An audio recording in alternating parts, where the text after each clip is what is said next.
कहा, गरीबों की जमीन को हड़पने वाले भूमाफिया नहीं बख्शे जाएंगे। बता दें कि गरीबों की जमीन पर कब्जा करके बनाए गए कॉलेजों पर भी लगातार कार्रवाई होती रही है। वहीं तहसीलदार श्रद्धा पांडे ने क्या कुछ कहा है, सुनिए।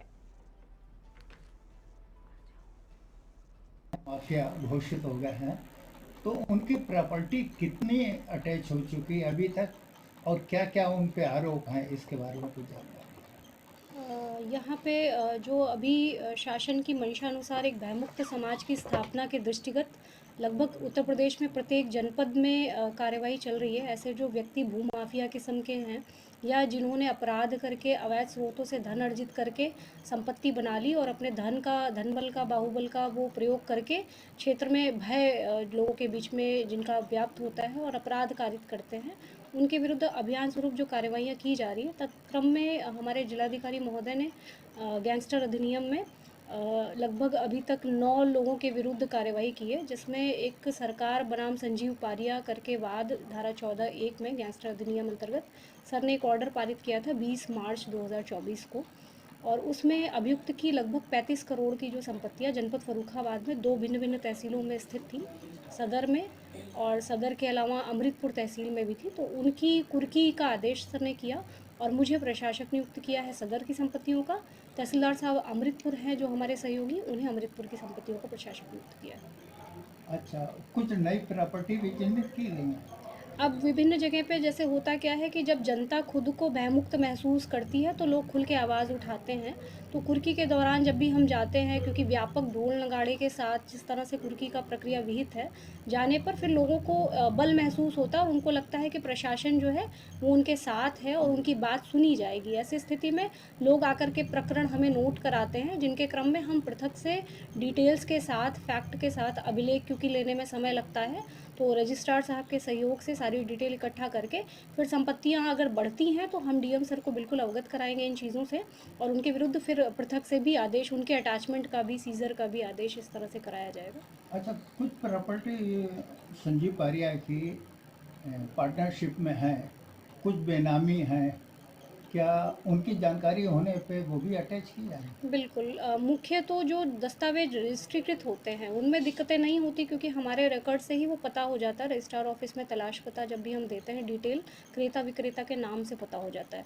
बट कई चीज़ें, जैसे बोला आपने बेनामी संपत्ति, तो सबसे बड़ा चैलेंज हमारे सामने बेनामी संपत्ति का ही है, क्योंकि कई बार 10 रुपये के नोटरी स्टाम्प चोरी के उद्देश्य से या दबाव बना करके किसी भी भले आदमी की संपत्ति ज़बरदस्ती, क्योंकि प्रॉपर्टी की कीमत है, ज़मीन की कीमत है, तो औने पौने दामों पर कई बार तो प्रतिबल भी नहीं दिया जाता और इस तरह से करके ज़मीन हथिया ली जाती है दबंगई के बल पर।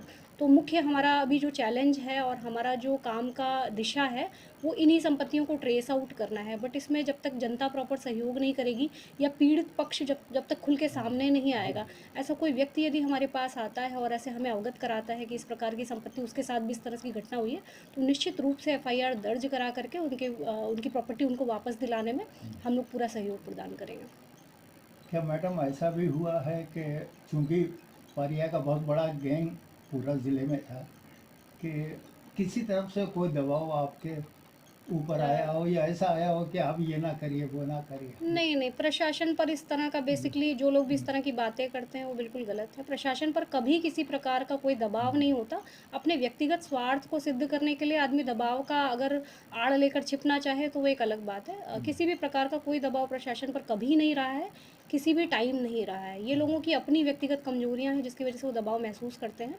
डीएम सर का मैसेज जो है वो बिल्कुल लाउड एंड क्लियर है कि इनमें किसी भी तरह की कोताही नहीं की जाएगी, और हमारा प्रयास ये है कि हम जो शासन की मंशा है कि अपराधी अगर कोई व्यक्ति है और जो हमारी नई पीढ़ी है वो मतलब अब क्राइम का रास्ता ना अपनाए, पढ़े लिखे और काम करें।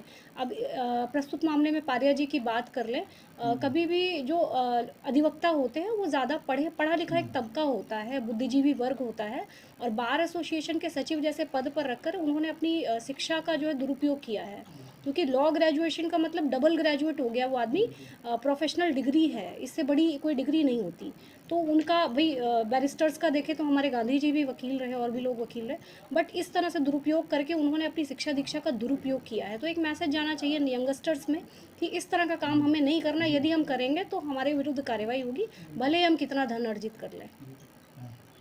मैडम ये संख्या कितनी हो, कितनी प्रॉपर्टी आप अभी तक? जी। इनकी कुल 20 संपत्तियां हमने 20 संपत्तियों में इनके 3 तो कॉलेज थे, इंटर कॉलेज थे।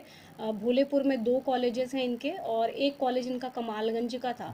अब क्योंकि विद्यालय में पढ़ने वाले छात्र छात्रा जो है एडमिशन जिनका हो गया है, मिड सेशन चल रहा है, वो बच्चे तो अपराधी हैं नहीं, इस वजह से उनके भविष्य को देखते हुए डीएम सर ने डीआईओ साहब को उसका प्रशासक नियुक्त कर दिया है। मेरी तरफ से कुर्की के बाद सारे अभिलेख और भवन जो है वो डीआईओ साहब को अंतरित कर दिए गए हैं और सर जो है जैसे अपने राजकीय विद्यालय चलते हैं उसी तरह से उनका अब देख रेख कराएंगे डीआईओ साहब। बाकी कई सारे प्लॉट उसने ले रखे थे, बाउंड्री प्रॉपर्टी डीलिंग का भी काम मुझे जो संज्ञान में आया करते थे, वो सारी प्रॉपर्टीज़ हमने अपने सुपुर्दगी में लेकर के हमारा अपना ताला लग गया है उनमें। 1-2 सरकारी भवन जो ट्रस्ट के थे वो उस पर भी इन्होंने कब्जा किया था, उसको भी हमने अपने पोजेशन में ले लिया है। अब जो भी दुकानें वगैरह हैं इनकी हम पृथक से नीलामी कराएंगे। इच्छुक बोलीदाता जो आए, जो अधिक से अधिक बोली लगाएगा, उसको बिल्कुल ट्रांसपेरेंट रूप से हम दुकानें आवंटित करके जो स्रोत से आय अर्जित होगी वो बॉन्ड के फॉर्म में ट्रेजरी में जमा करके उसे विकास कार्यों में उसका उपयोग किया जाएगा। मैम कुछ लोग ऐसे हैं, फरखा वाले में दर्जनों कॉलेज बने हैं, कुछ गरीबों की जमीन हत्या करके उनसे दान पात्र में गरीब को बैनामा करा करके, क्या ऐसे लोगों पर भी जांच होगी? ऐसा प्रकरण जब भी संज्ञान में आएगा अभिलेखों के साथ तो निश्चित रूप से हम लोग पूरा सहयोग करेंगे और उनके विरुद्ध भी इसी प्रकार की कठोर कार्रवाई की जाएगी। माफिया घोषित हो गया है।